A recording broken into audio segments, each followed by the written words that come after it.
Start. Ladies and gentlemen, I am deeply conscious of the honor you have done me to preside over this conference.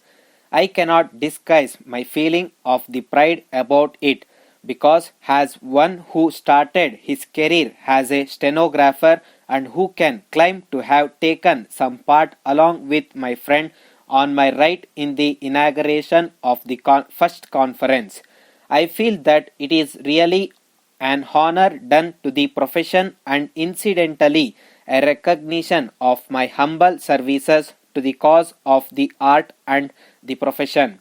2 decades have rolled by since the conference was started. I am glad that the movement has, in spite of the inevitable setback it had during the difficult days, been kept alive and strong. I do not think it is at all necessary for me now to dwell upon the importance, value, or utility of shorthand. Suffice it for me to say that in a world advanced with modern science which is ever attempting to conquer distance and space, and in an age of speed like this, shorthand is the machinery for the expeditious dispatch of business in every department of business, in every department of modern activity. Indeed, shorthand has become part and parcel of modern life. Imagine what newspapers would be without reports of events and incidents expeditiously supplied to them by reporters. How much time would judges have to waste if they were asked to write laborious judgments in their own hand?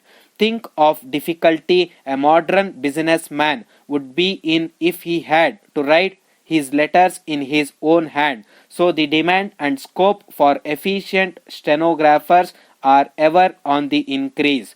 The nature of work of a stenographer, though essentially the same, varies from department to department.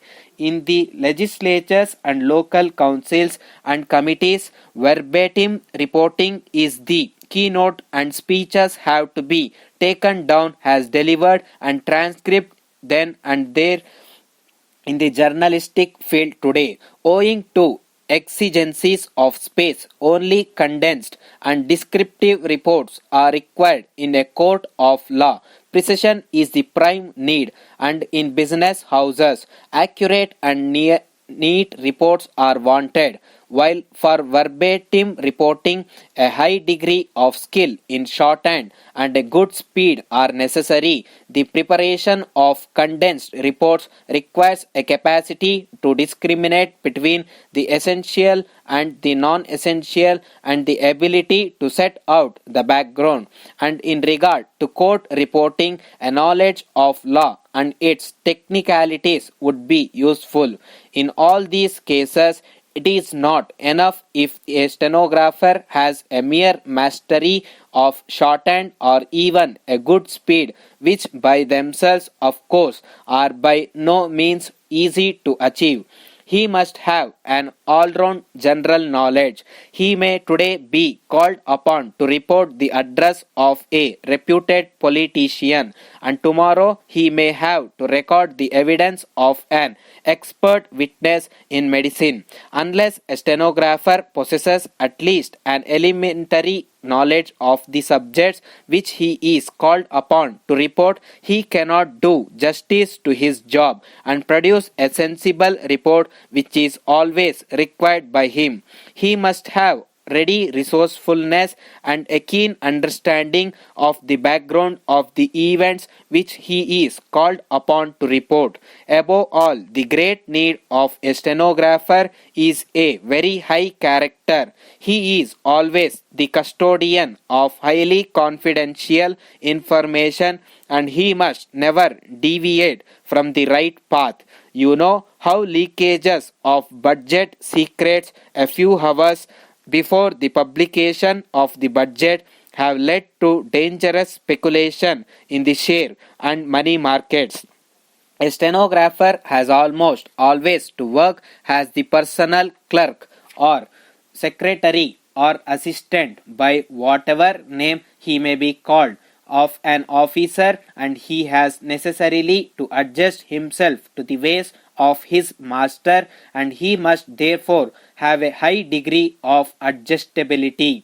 I feel bound at this stage to clear an impression which unfortunately exists even now in some quarters, that shorthand writing is a mechanical art, and that is shorthand writer is a mere machine recording and reproducing faithfully what is dictated to him. I can only say that impression is based on a misapprehension born of ignorance of the art and of a correct understanding of the profession. If a stenographer did not, as he very often does, edit the matter dictated, he would very often stand the risk of the employer disowning his speech and losing his job as well. It is the duty of the stenographer to cover up the faults of the speaker, and there it is that his general knowledge and capacity come into play. If the touch of the stenographer were not needed, a dictaphone could easily replace him successfully, but I believe you all know that the dictaphone has been tried earlier and even recently, but has been a miserable failure. They should equip themselves for the profession and have a mastery of shorthand and a sound general knowledge and working hard. Thank you. Letter from Prarthana Home Appliances, number 5/1, 2nd Cross, 3rd Main Avenue Road, Bangalore. Dear Sir, we acknowledge receipt of your parcel sent to us.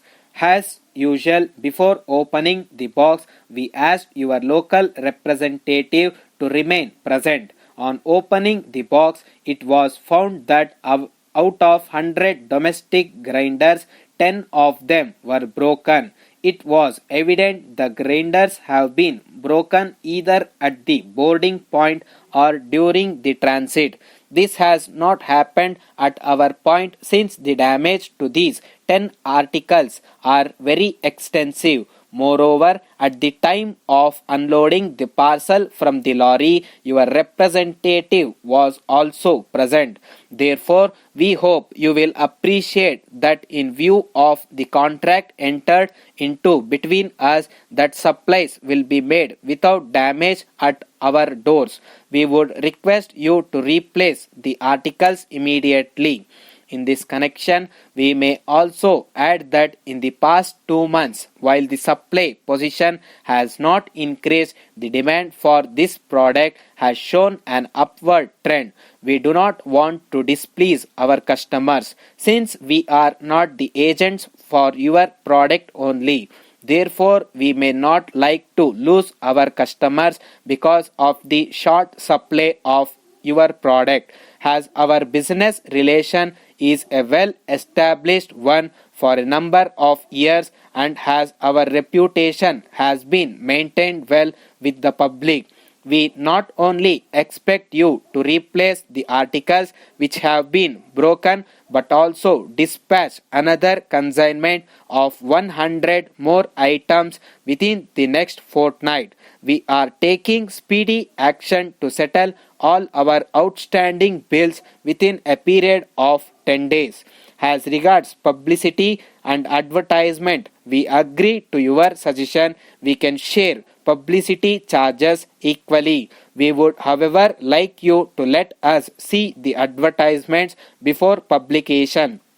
We wish to bring to your notice that in respect of certain items, the prices that you have charged are more than the rates quoted by you. Looking forward to your continued patronage and assuring you of our cooperation in the matter, and awaiting for your further orders in the near future. Yours faithfully, Diksha, Manager.